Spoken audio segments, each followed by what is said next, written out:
The Moro people of the southern Philippines are known for their fierce resistance against colonization. For centuries, they defended their homeland from the Spanish, and when the Americans arrived, they faced one of their greatest challenges. The Moros are a determined and resilient people. Many sources have claimed that the soldiers who reported on the lackluster performance of the 38 eventually led to the development of the 45 ACP. In 1915, the Sulu Sultanate was dissolved, but the Americans learned a harsh lesson about guerrilla warfare. Welcome to Moroland.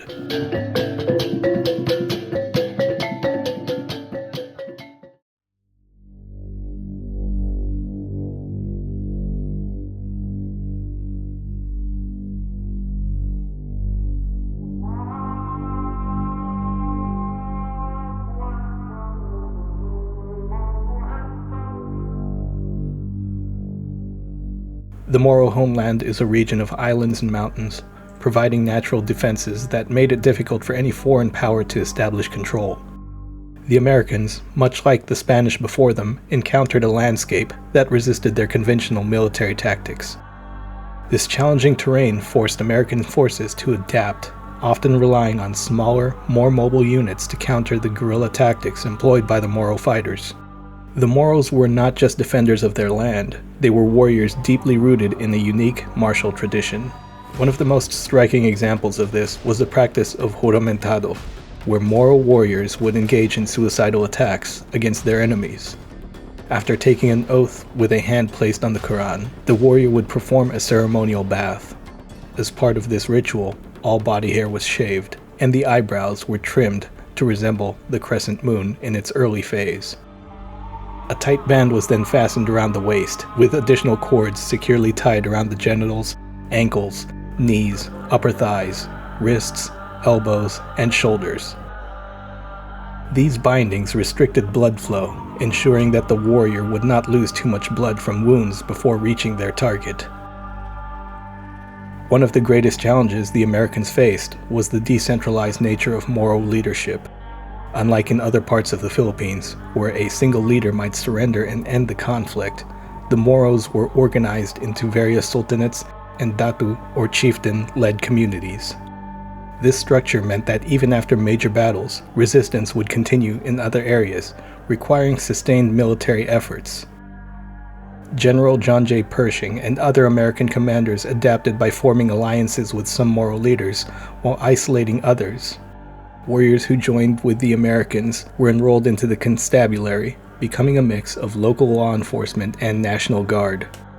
The strategy of divide and conquer worked to some extent, but it was a slow and resource-intensive process, since trust needed to be built from the ground up with each new area.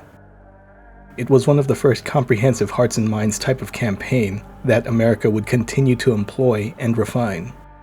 But one event also highlighted that public relations and morality were being pushed in ways past wars could not compare to. A key event during the Moro Rebellion took place on the island of Jolo in the southern Philippines from March 5th to 8th in 1906. Seeking to escape American colonial control, the Moro people fortified themselves atop a dormant volcano named Buddaho. Approximately 1,000 villagers, mostly women and children, made their stand at the summit, preparing to resist the approaching U.S. forces. Under the leadership of General Leonard Wood, the U.S. military launched a decisive attack on the Moro stronghold. The battle was marked by severe fighting, with American troops employing heavy artillery and small arms to overcome the Moro defense. Despite being vastly outgunned, the Moro defenders fought valiantly against the American forces. The battle ended in a massacre, with nearly all of the Moro defenders killed.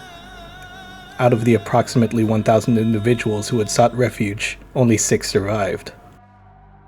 The aftermath of the battle sparked significant controversy and condemnation, both within the United States and internationally, as many of the casualties were civilians taking shelter. Critics denounced the American actions as excessive. In what way was it a battle? It has no resemblance to a battle. We cleaned up our 4 days' work and made it complete by butchering these helpless people. It was a horrifying study on how a resistance can be completely crushed. In the end, the Americans succeeded in incorporating the Moro territories into the Philippine Islands. The establishment of the Moro province marked the region's gradual integration into the broader colonial administration. The complex political dynamics we see today were just as intricate during that time. Under American rule, the Moro slave trade was abolished, and piracy around the Sulu Sea was effectively suppressed. However, the lesson learned from quelling a guerrilla war came at a significant cost in bloodshed, and ingrained a continued, heavy, generational distrust in American politics and policy, and every major power today has actually learned from this conflict. Divide and conquer, total war, proxy conflict, economic incentives, and modernization were all strategies employed during the Moro Rebellion to fracture resistance. Much like the technology of the past, these tactics have been refined and perfected over time.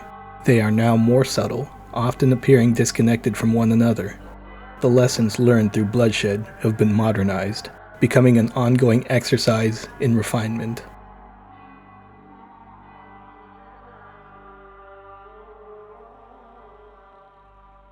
Welcome to Moroland.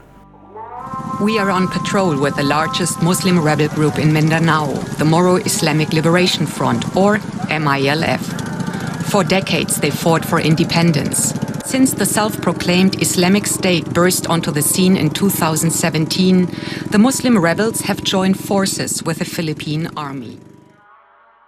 Until the next video, be good, stay safe, and have a good one.